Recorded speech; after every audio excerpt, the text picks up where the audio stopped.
Hello, everyone, and welcome to the Information Playground. We're coming to you today from Valparaiso, Indiana. Always a pleasure to be with you. You'll see behind me, I've got Calumet College of St. Joseph, but on the screen. But you'll also see that we'll talk about the program as it's broadcast on air. WVLP out of Valparaiso. WVLP FM is 103.1 on your dial, or stream it from WVLP.org. We're broadcast Monday mornings from 8 to 9 a.m. and Friday afternoons from 1 to 2 p.m. You're welcome to catch us there, or if those are not good times for you, catch us on demand. You can catch us on any of the podcast platforms that I'm familiar with, Spotify, Google Podcast, Apple Podcast, all the rest of them. Or you can catch us visually or virtually on YouTube, all under the name The Information Playground. And Information and Playground, and they are popular words. So if you don't get all three in there, you'll get a whole list of things to look at. By all means, check us out on any of those platforms. And I'm glad you're with us today. Our excellent guest is someone that I'm getting to know very well as the years go by. Dr. Amy McCormack is the president of Calumet College of St. Joseph. Welcome, Dr. McCormack. It's great to see you. Well, thank you. Very nice to be here. So I always like to start with a little bit about yourself, a little bit about the school. I thought we could get in. I know it's the beginning of the spring semester. We could get into some of the great things that are happening at Calumet College, and then we've got some surprises in the second half of the program. Well, great. Well, a little bit about myself. It's my 5th year at Calumet College, leading this great institution. So it's hard to believe. Time flies, certainly, and certainly there's been 18 months, a couple challenging years in there. So, but I'm excited to be here, and I think during the pandemic, something that we've done very well is tried to make sure we manage the implications of the pandemic, but to position the college for really success post-pandemic.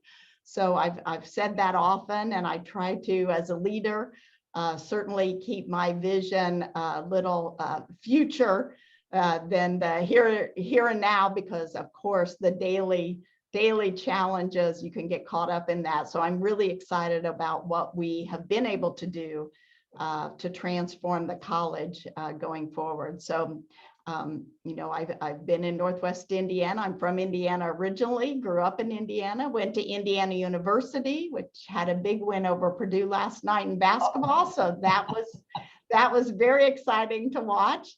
But I've spent most of my career in the Chicagoland area, was in public accounting with Deloitte before going into academia, and came up through the finance and facilities and construction management arm as senior vice president of finance and administration before becoming president. So, and my doctorate's in higher ed and my master's is in finance. So wow. I feel like I have good skills for what Calumet College needs today. So it's been a joy to be here. I can't imagine being better prepared for what you do. What a great credentials. So Calumet College, and just a notice up front, I'm an employee of Calumet College. I'm program director for the cybersecurity program, as well as all the other things that regular listeners have heard me do over the years. Owning Ron Bush Consulting and what have you. Doctor, what are some great things that are going on at Calumet College? Semester has just started, the year has just started. So what's some things we can look forward to? Well, I want to just probably take it back to the history of Calumet College first, because what we are doing this year is celebrating our 70th anniversary, 70th birthday here in Calumet College of St. Joseph. So we were founded as the urban education for St. Joseph College in Rensselaer, but we have been independent for almost 50 years, and we've been serving the Calumet region for 70 years this year. So actually in September of 2020, or September of 1951, we had our first class in the Calumet region. It was actually in East Chicago. And I believe we had 123 or 126 students. Wow. So to think where we are now, we serve about 700 students in bachelor's, master's programs, but we also have degree completion programs. We have 3 of those that are for those students that have some college but no degree and looking to complete their degree. And then we also offer associate degrees as well. So we have students that complete their associate degree, and some continue on, but some just use that associate's degree to move them forward and may come back in later years. Great, great. Well, that's a great view on the history. When did we get to the building that we're in now? We're on New York Avenue. I think it's 2200 New York Avenue. So it was donated to us by Amoco Oil, Standard Oil, now BP, which is right next door. So they donated several buildings and we kept their largest building. So it's 7 stories. Basically, it was the research and development building. So a lot of training and research was happening in this building. So it's perfect for classrooms, and we've certainly converted spaces. But that was in the early 70s. So we've been in this particular building for about 50 years. So we've gone through a couple transitions, actually transformations probably is a better word.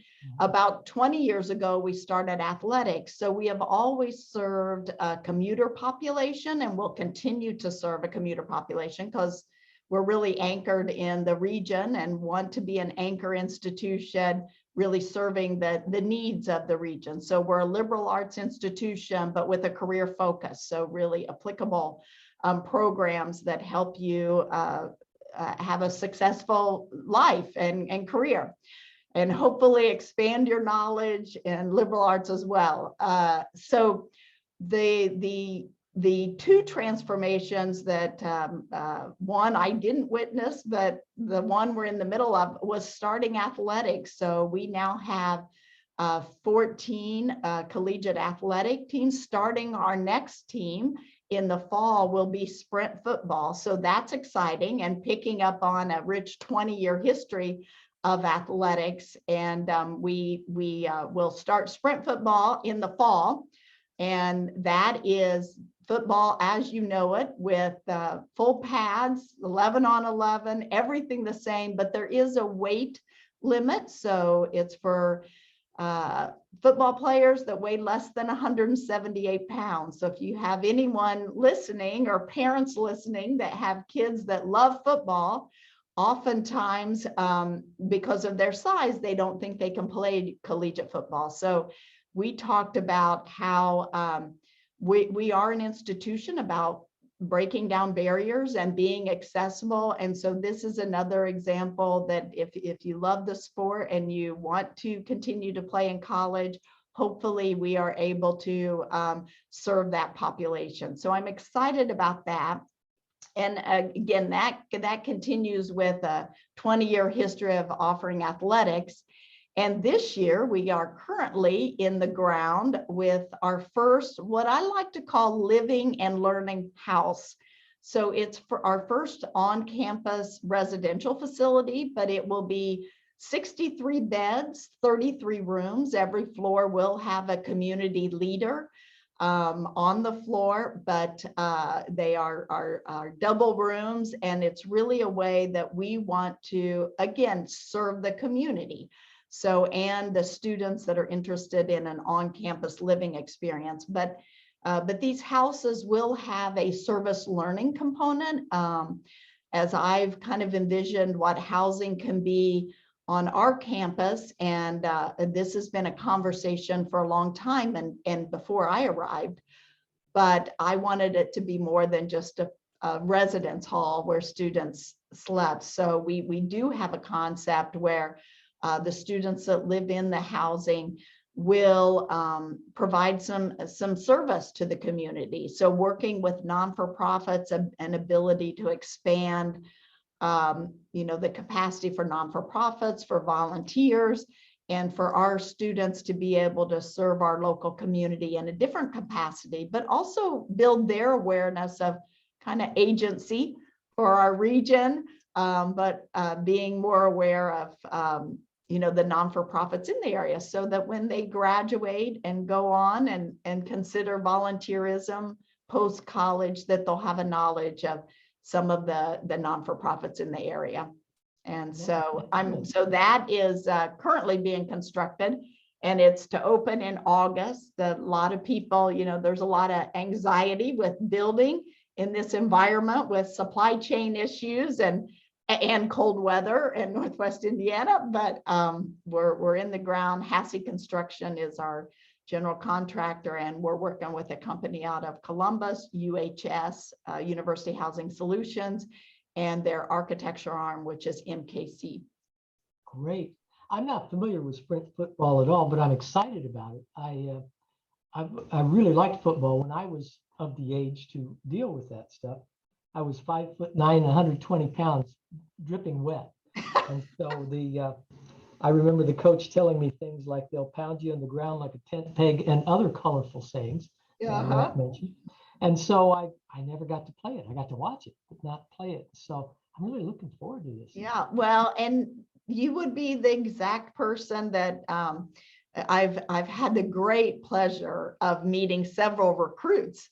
And our actual first recruit, we have, I think we have 3 that just started in January that will play in the fall. And, it is just exciting to see their passion for football and talk to these future Crimson Wave football players, because they probably did feel like, I won't be able to play in college because of their size. And I think that is just in various ways, that's a story of Calumet College, is making things possible for students. And so I'm really excited about our coach, Jay Novak is our head coach, and being able to watch him launch a sprint football team that he's very excited about. We're all very excited about, and I think it's a great fit for Calumet College. Certainly,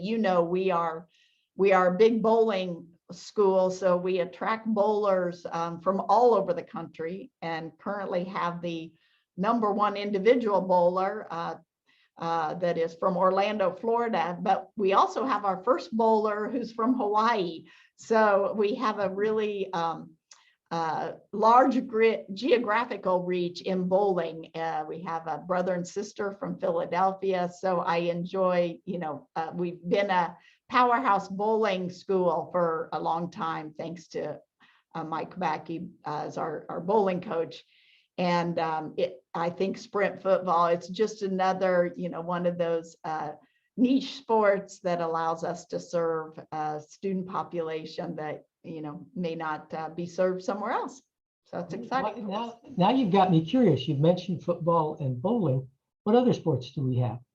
Well, we have men's and women's volleyball. So the men's volleyball is getting ready for their home opener next week. And I'm really excited to see them play. Our volleyball team, both men's and women's, we have quite a few international players, so it's always great to meet them and hear their stories, and it certainly brings their culture to Calumet College, and our students learn from them and grow through them as well. So that's exciting. And my dissertation was actually on internationalization of small college campuses. So I've hosted many international students over my lifetime, and so that's been fun for me. But we also have men's and women's basketball. So I'll be watching our men's and women's basketball team play this Saturday. It's at Calumet College, 2400 New York Avenue, for those that might be interested in basketball. And that is this Saturday, and we're playing Roosevelt. So I'll be at that game. We have softball. We play right here at the Whiting Sports Complex. We have baseball that's played at Diamond Standard Field here in Whiting.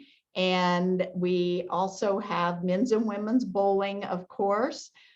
We have cross country, men's and women's cross country, track and field.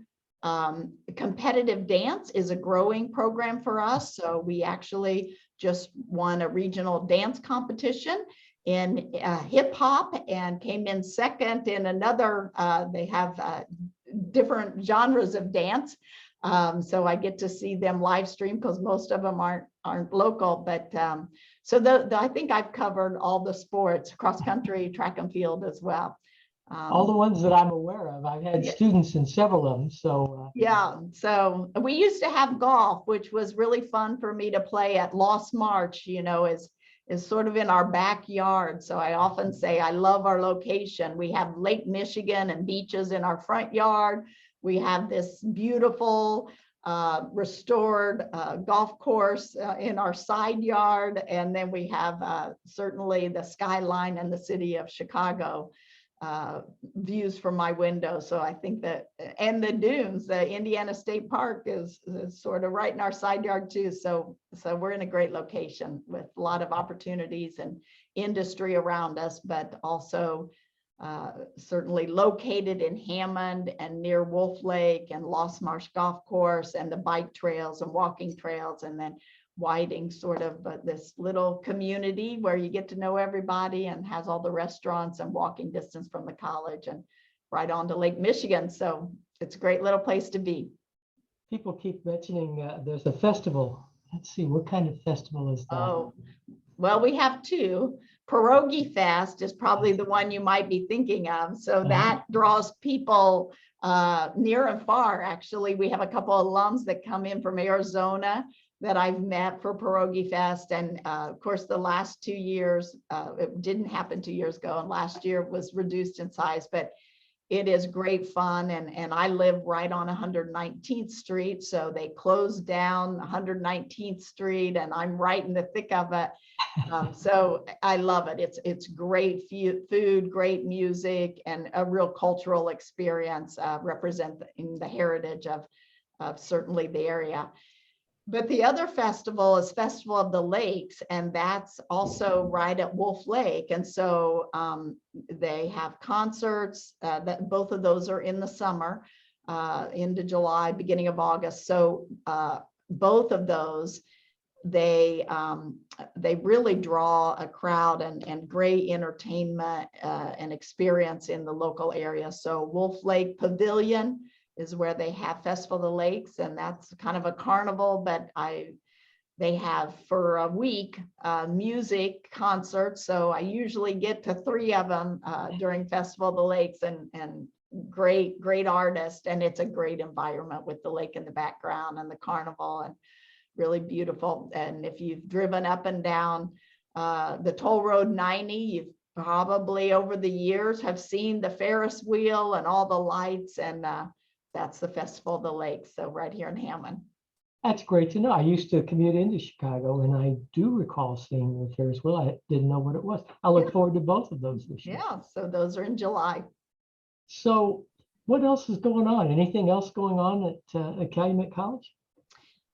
Oh gosh, there's a lot going on. So we only have less than an hour now, but certainly a couple big initiatives are the sprint football and the residence hall. And those are initiatives that I guess are a little more visible to people, and we talk about, and that's student life and creating sort of a robust campus environment, but also some of the serving students in a unique way, but also having students serve kind of our local community. And so we will be creating partners and kind of putting the concept together for our Living and Learning Center over the course of the spring semester. But probably another very exciting initiative for the college and real opportunity. In September, we received a $5 million grant from the Department of Education, and it's a Strengthening Institutions grant, Title III grant.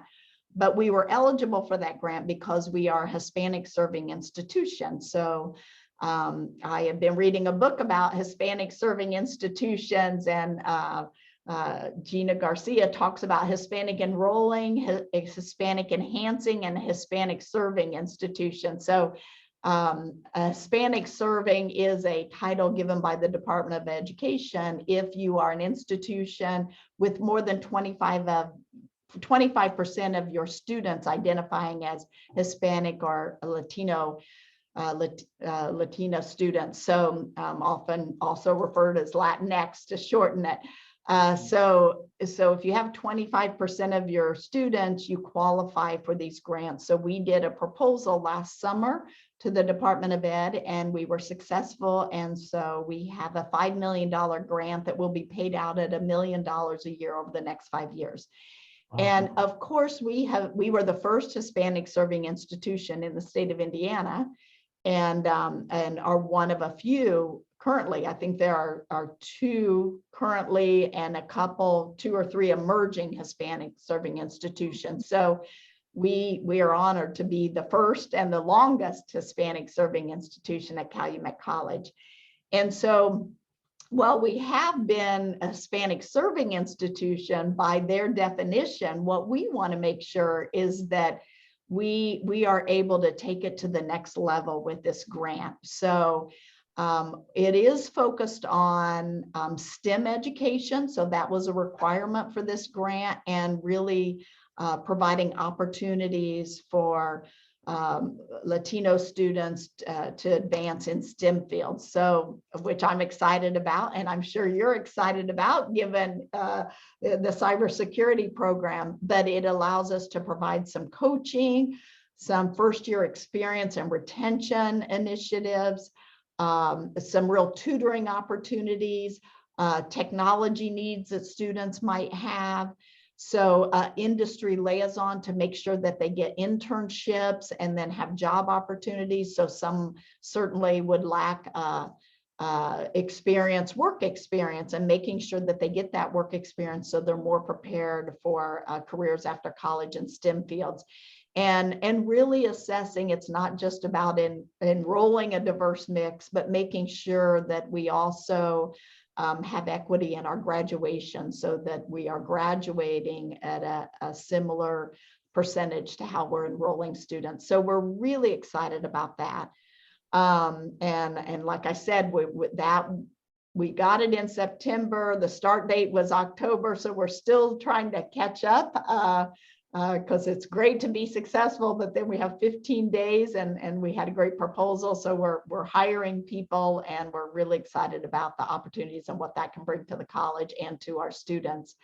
And then we've had some great success with a couple of other significant donations that really address affordability of college. And we are one of the lowest priced private institutions in the state of Indiana. So we're under 20,000, barely. But if you look at private institutions across the state of Indiana, most of them are well above 20,000, and sometimes in the 30s, and a few 40s, 50s, but you would know who those would be.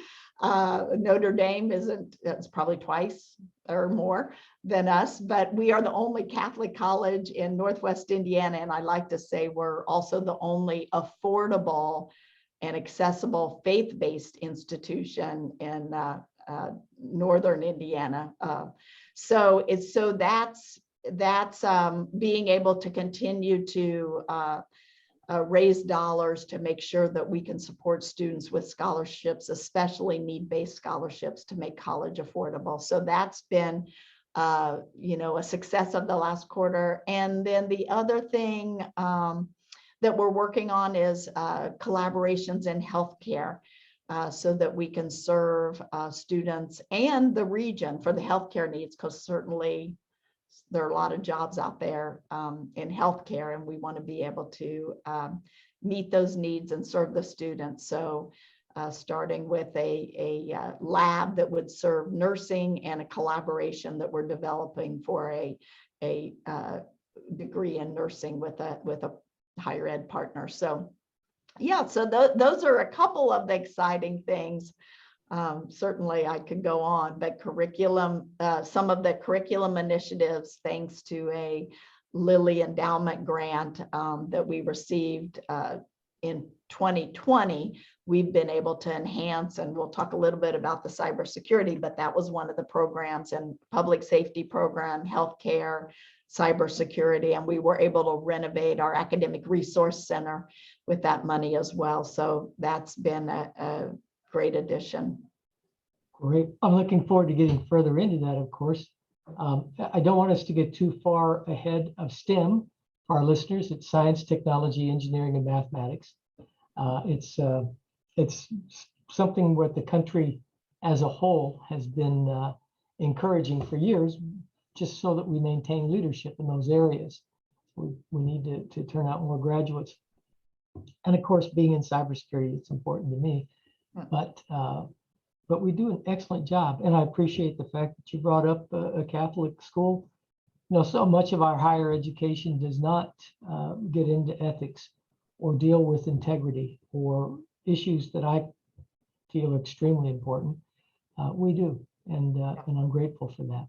So, well, let's take a quick pause. We're at a good stopping point. When we come back, we'll start off with the new program. I want to remind folks you're listening to the Information Playground. The Information Playground is a program that has been on the air for 8 or 9 years, I think, on WVLP. WVLP is a not-for-profit FM station in Valparaiso, Indiana. And if you're there where you can pick up the signal, it's a great radio station to listen to. We play on there, or we are broadcast on there on Mondays from 8 to 9 in the morning, and Friday afternoons from 1 to 2 in the afternoon. We're called the Information Playground there. We're also called it online or on demand. If you're into podcast, well, we offer the Information Playground, which is basically the radio program. If you've missed it or you want to listen to it again, it's a great way to do it in any of the podcast platforms that I'm familiar with. In particular, Spotify, Apple Podcast, and Google Podcast. And then we also have the video portion of this very same program, the Information Playground, on YouTube. All of it under that name, the Information Playground. That said, I hope you'll check out wvlp.org. You can stream us there at the appropriate times. It's an excellent little radio station based in the community, and they do a lot to help the community. If you're wanting to get involved in that aspect, you're in Valparaiso and you want to get involved, it's a great place to do so. But also make some great connections there. I might mention Calumet College is a pretty good place to make some connections too. So let's switch gears just a little bit and talk about, regular listeners will know this subject is near and dear to me, cybersecurity. What is going on with cybersecurity at Calumet College? Well, certainly you could talk a lot about cybersecurity, but this is an area that since I arrived that I've had interest in, and somewhat personal interest, because I've been part of identity theft. I've been certainly scammed a few times, and the times that, that was earlier, but the phishing and the scamming utilizing technology and really the crime that happens, it's only getting worse. So it was an area that I've been interested in, and I feel grateful to hire someone with the expertise to really direct this program. So thanks, Ron, for coming back. I know you've taught some classes at Calumet College long before my time, but to come back and really run this program and launch it for us. So we are really grateful, given your background and ethics. And when we first started talking about cybersecurity, and way more than I do, so I'm always a little reluctant to get too far out over my skis, but I think of cybersecurity, and I talked to a lot of people early on, and they said, well, that's, computer engineering. We don't have an engineering program. And I started thinking of all the people that work at cybersecurity, which there's more and more need all the time. And I thought, well, they're not all computer engineers. So how do we prepare students that are not the engineering track, because there are definitely schools that do that very well. But how do we prepare the students that are really focused on kind of criminal justice or criminology, kind of the psychology of the crime world, the business aspect, working for businesses like yours, or like there's a lot of businesses out there now that are trying to fight cyber crime, and students with that kind of a degree might work in various aspects of those businesses. So, I think of companies like LifeLock, they have a big client. Well, they don't have all computer engineers that work there. They have a lot of computer engineers, but and there are a lot of companies. I think that's probably the oldest one, but there are a lot of other companies out there. So I think hiring you and really working with Ivy Tech. So as I think of strategies for higher education going forward, how can you work together? And that's been a mantra of mine. For years, colleges have competed in sports, in programs. I feel like those days are over for most of us. I mean, Purdue and Indiana will still compete, but they also have their strengths, and they've developed those strengths. So, certainly if you want to go into engineering, Purdue is a great engineering school. If you want to go into medicine, IU's a great healthcare, medical, IU Health, of course. So they've done what I hope to do in our region. We're really collaborating with schools that have strong programs that we can then layer on top of, or that we can complement in some way. So Ivy Tech has a cybersecurity program. You've come on board to collaborate with Ivy Tech and have also taught there. So that's a great benefit. And then for us to look at our bachelor's programs in business and criminal justice that can be avenues for students. Ivy Tech offers an associate. How do we complement their associate in cybersecurity?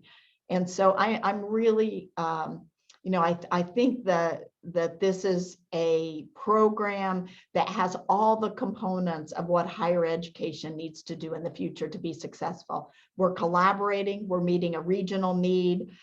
It's an exciting program for students. And so I'm really excited about where it can go. Gosh, I really appreciate that. And of course, I couldn't agree more. I think you're exactly right. Calumet College is poised in the perfect position to be a leader in this area. The partnership with Ivy Tech makes that even more prominent, more doable. And honestly, the need couldn't be greater. When you think about 2021 was roughly the second year of the pandemic. One thing everyone needs to know is that cyber criminals always take advantage of the situation. They don't know their victims. They're not going to see their victims most of the time. And so they don't care. So they can steal from them, do awful things to their reputation and all the rest of the stuff without a care in the world. Their care is they don't get caught, but a good deal of them are not resident in this country. So chances are they won't get caught unless they, attack the federal government or something. Last year, you had, I think the lead breach was Cognite. 5 billion people or records affected with that. LinkedIn, probably the second worst, 700 million subscribers. Facebook after that, 553 million. Facebook gets breached so often, it's hard to know, keep track of which one's the worst and which one's the latest. It just goes on and on and on. And so there are certain things that we can do to protect ourselves. There are certain things we can do to recover from a breach. And those are the things that we want people to walk away from here. You can get your associate's degree at Ivy Tech in cybersecurity, and they've got a great program. I've taught for them in that program. And those of you that listen to this show regularly know that I really embrace it and encourage folks to go there. But once you've got that 2-year degree, where can you go for a bachelor? So do you have to have a bachelor's and a master's degree? Well, not to get into it, but if you want to be up in management, if you want to go up the ladder, well, it's certainly a good idea. And that's true in any endeavor. Cybersecurity is no different. So, and you mentioned how big it is. Cybersecurity is this huge umbrella of things that you can do. You can be into forensics. Those of you that watch, I think it's CIS, you see the stuff there. Mr. Robot was another one of those shows that people told me about. Well, that's Hollywood, but you still get the idea. It's gathering information that now can be used to prosecute the criminal. Forensics is big on that, but if I'm just thinking of networking, most businesses of any size have some sort of a network. That's the prime target for most hackers. You get into system administration, you get into database management, get into even software, developing software. All of those things have a cybersecurity facet to them. And we can help prepare you for whatever part of that you want. I envision us working with the business department and of course the criminal justice department. And Calumet College has a great criminal justice department and a great business department. I see us working with them just to educate folks. Maybe that's not what they want. Maybe they don't want to be in cybersecurity. But what a great opportunity if you're head the direction of an accountant, a CPA. Well, you better know, because you're a gold mine for a hacker. You better know how to protect yourself. The same is true with healthcare. Let's talk about HIPAA, Health Insurance Portability and Accountability Act. If you're a cyber criminal and you steal someone's social security number or you steal their credit card number, well, it's worth about $1 on the dark web. You steal their health insurance portfolio, well, that's worth anywhere from $35 up to thousands of dollars, depending on who it is. If they've got experimental drugs, they'll fill the scripts. Maybe they'll sell the scripts. They may sell the health insurance policy that goes with it. I mean, there really is almost no end to how criminals make money with that. And that's why it's so popular. The sooner that we get businesses to realize all of us are under attack. It isn't just the hospitals and it isn't just the any other business. It's all of us. And it's not just from within the country, but there are no borders in cyber. I don't care where you're at, you can get into America. In some countries, as long as you're not attacking your own country, they'll encourage it. They'll let it happen. So now is definitely the time for that. I think our listeners would be interested in knowing how this came about. It's a great program between two schools. That and probably what else we can tell them about the program. And you were on the founding side of it, so I'll turn it back to you. Well, it was one of the programs that we originally had in our planning grant with the Lilly Endowment. So we had some funding that allowed us to sort of plan and meet with Ivy Tech, also be able to hire a director and prepare spaces. So on our 4th floor of our building, we have a couple labs that we have prepared for the equipment that you are definitely well aware of, and a raised floor and prepared the space, and then working with Ivy Tech, identifying the equipment. So students would actually take those classes on our campus. So we're really excited about that. You know, the other thing that you were talking about that I think for our students, and I often think of some of our forensic classes, and we often have students that will say they want to work for the FBI. And so I think of also cybersecurity, because when I was a victim, I did work with the FBI to try to find the criminal. And I think about how much social media is used, where where some of our students, so it can be your databases and your networking, but it can also just be trying to trace back social media and contacts and connections. And I also think of other crime that happens via social media that would be I think it's a societal need that we could also serve too. And so I know our criminal justice, some of our faculty work in those fields with human trafficking. And so often that involves the children. And if our cybersecurity and working with some of the faculty that have their expertise in the human trafficking, that's something that I would love to play a positive role in ending, which I know it's big, and it's unfortunately has a place in Northwest Indiana, which is always disturbing. So that's the other side of cybersecurity that I think being able to kind of trace some of the social media and the contacts that are that forensic and uncovering and evidence that can be of interest. That's an excellent point. Years ago, I was at a conference on, well, it was a security conference, but one of the workshops was on human trafficking. And I had no idea at the time, this is going back a few years, but every country on the planet has laws against human trafficking. And yet there's not a country on the planet that doesn't have some instance of it. It's been found in every state in the US. Indiana, I mean, I just don't think of a human trafficking being an issue here in Indiana, but it is. Mm-hmm. And indeed, to Ivy Tech's credit, they've just developed a forensics lab over there. We're in the process of building our lab here, which I hope will lend itself to just about every part of it. You can't be all things to all people, but we can start out. Forensics is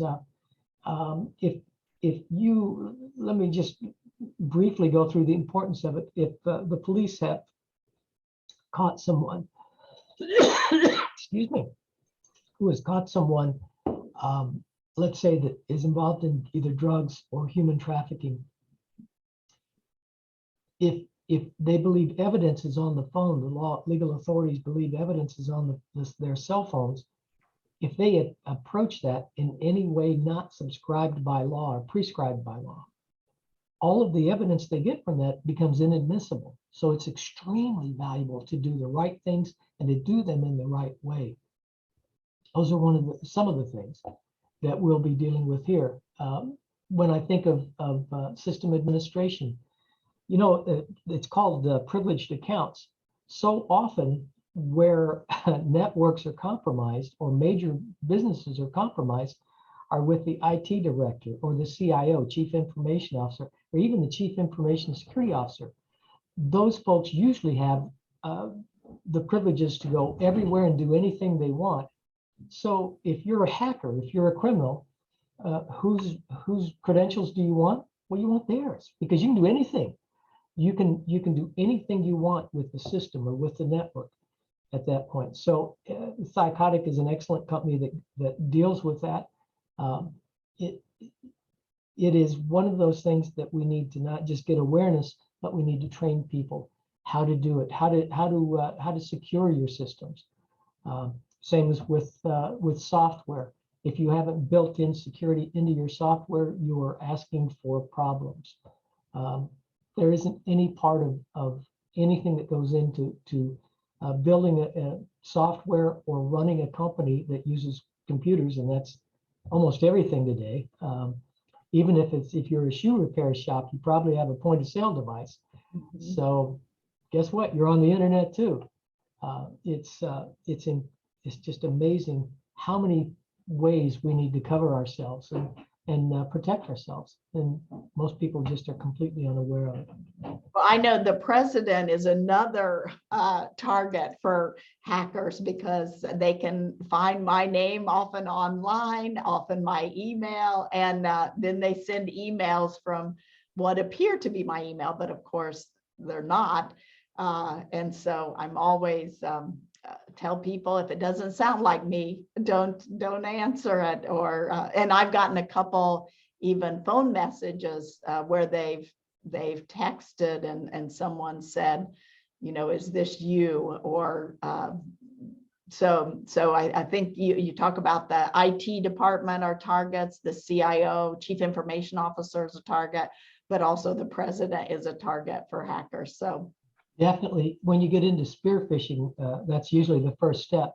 You want to target the president, and often the company's website is the biggest help. You get all your contact information, Sure. you get what they're involved in. There's an excellent book, Social Engineering, the Art of Human Hacking, by Chris Hadnagy, I believe. It's been out a few years, but he tells in there a story of trying to get in to see a CEO of a fairly large company. The CEO said, I've got an IT department that knows all this stuff I'm taking care of. So he went to their website, discovered that the CEO and the company itself often holds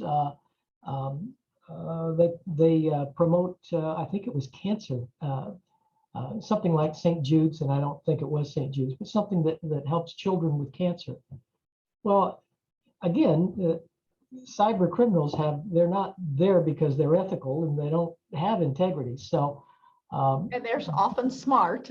Yes, yes, unfortunately they are. And so he just played on that, worked his way in to get a CD to the receptionist, who gave it to him while he was out of town. He knew he was out of town. That's how he used to get in and say, I have an appointment with Mr. whatever the president's name was. And she says, oh, I'm sorry, he's traveling. He says, oh, and he checks his appointment. Oh, I thought the appointment was today. Well, can I just leave this for him? And of course, he comes back from being on a business trip, puts the CD at that time. It would be most likely a flash drive or thumb drive now, pops it in his computer, and of course, he is now infected. And once he's infected, the whole network belongs to that hacker. Easily done, and all of it got started just on the company website. So yeah, presidents, because they usually have a little more authority than anyone else, being facetious, they usually have more authority, period. Those are the ones you want to get. I think of the various conferences I go to, and I was just at one where they give away, thumb drives. Yes. So I think I actually picked one up, and that's probably from a reputable company, of course, but still. Well, it's an excellent opportunity, and sometimes reputable companies have been tricked, I guess I'll say, where they've ordered the thumb drives, and unbeknownst to them, there was something on the thumb drive that they innocently handed out. And but even if it came to them clean, we'll say, they may not know. Maybe it's an employee, a disgruntled employee. There's all kinds of things that can be done, and the way bad things can happen. I joked with you beforehand. Sometimes I feel like Stephen King of the cybersecurity world. There's just so many things that are scary about this. But the key is to knowing what to do, knowing what the dangers are, and you have to discuss it and get into it. Otherwise, you don't know how to protect yourself and others. So. Ron, that's the other thing that I think about, how we could provide a service. And I know you and I have talked about this, and when we're up and running, being able to offer, oftentimes you get calls about being able to come to a workshop. And I think of our local community, if it was offered by someone like you at Calumet College, being able to come in with your phone and review your security on your phone, that, I would feel much more comfortable doing that in a setting that I trusted, with a person that I trusted, and to be able to pull out my phone and change the setting. So I do hope that periodically, once a quarter, once a semester, that we're also able to offer a service to our local community, especially when I think of the, sometimes the aging population, but myself, I didn't grow up with a phone and computer in my hand, and I've learned myself, but I'm sure my passwords, my security could all be enhanced. And I don't often take the time to do that, but if I could do it over coffee and donuts with someone I trusted would be really great. So hopefully we can offer that. I'm sure we will, and I can honestly say I really look forward to it. I think that's excellent, excellent. Well, I wanted to mention too, when we were just talking about human trafficking, and you were speaking about the widespread problem. And I think about a small institution like Calumet College, where we have human services, psychology, criminal justice, yourself, and you're all right there together. You have departments that can work together and be able to bring your own perspective and your own experience and skill set to the table. So that's a real opportunity that I think we offer that maybe larger institutions wouldn't. But I'm excited that you can work together with your colleagues and address societal, certainly social issues like that. I couldn't agree more. Thank you. Mm-hmm. Well, we're getting down to that point. Any last thoughts? Anything I haven't asked, or directions that you have in mind to go? Final thoughts for our listeners and viewers? Well, I think we've covered a lot. Though I think of a conference I was just at a week ago today, and I did a presentation on being a welcoming institution. And I think about in creating a welcoming climate and inclusive climate at Calumet College. And so I was presenting on that topic, and the title of my presentation was "You Belong, Not Just a Tagline." And as you certainly know, and people in our region, our tagline is "You Belong," and then we've expanded it to "Be Known, Be Successful, Belong." Mm-hmm. And so I was talking about how we welcome students, serve students, hopefully become an extension of their family from a support, but a sense of belonging. And so I think of a lot of my initiatives and what I think about during the day and sometimes in the wee hours of the morning is how we make sure we deliver on that commitment and build these communities, because I certainly think of one of the factors in being successful is having a community that cares about you. And so I want to make sure we deliver on that. And sometimes that's your coach, sometimes that's your team members, sometimes that's your classmate, sometimes it's an advisor. But at Calumet College, when I've talked to some students, and I remember a conversation about a student that he had transferred here, and he said when he came to Calumet College, he found his confidence. And to me, that speaks volumes, because I think students sometimes go to college and they worry about whether they can do college level work or whether they'll fit in, or the stresses that all of our young adults experience today, to be able to provide a supportive environment and really a community so you can be successful, however you define success. That may be getting through a semester and you feel like, okay, I got through a semester, or a math class that I thought I could never do, I actually completed it and passed it. And so I get that sometimes too, students that say, oh, I can't do math, and they pass it. Maybe they got a D+ or a C, but they passed a math class that they thought they could never do.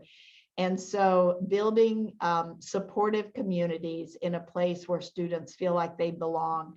I try to be accessible. I try to meet students and certainly let the student services and the faculty work with students. But I'd like to think we always have someone on the campus that's in their corner trying to make sure that they're successful. So it would be about communities and creating an environment where hopefully students, faculty, staff visitors feel like they belong. So I guess that's what I did with, because it's fresh on my mind, and I was just presenting at a conference a week ago. So That's great. Yeah. That is great. I'm sorry, my throat's getting dry. It's winter here, and yeah, it's winter. I get dry throat sometimes. Well, I have thoroughly enjoyed our time together, like I always do. And to piggyback on what you were just saying, the few times that I've been around when games are going, I'm usually an early bird, so to speak. So I'm not always here in the evening, but I always see you at the games. If you're in town, you're at the games. If I'm around and I'm available and not a conflict, I definitely like to go to the sporting events and a humanities fest and the poetry slams, because that's also what keeps students engaged, and we want them to be successful in the classroom, but we want them to have a community that helps enable their success in the classroom, whatever that is. So, and sometimes that's hard as a commuter campus. So sometimes that's the way I get to know students. So, well, thank you for being on today's program. Always you. good to see you, and always good to have you on. Always a wealth of information. Thank you, listeners, for being with us today. You've been listening or watching, if you're on YouTube, the Information Playground. We're broadcast on Monday mornings from 8 to 9 a.m. and Friday afternoons from 1 to 2 p.m. on WVLP. That's WVLP. They're out of Valparaiso, Indiana. If you're able to or not able to get the signal, by all means, stream us on their website, wvlp.org, or catch us if those are not good times for you. Catch us on demand. The Information Playground's on all of the podcast platforms I'm aware of, certainly Spotify, Apple, and Google Podcast, or it's available on YouTube, all under the Information Playground. Thank you for being with us today. Always a pleasure being with you, and I look forward to the next time. Thank you, Dr. McCormack. Thank you.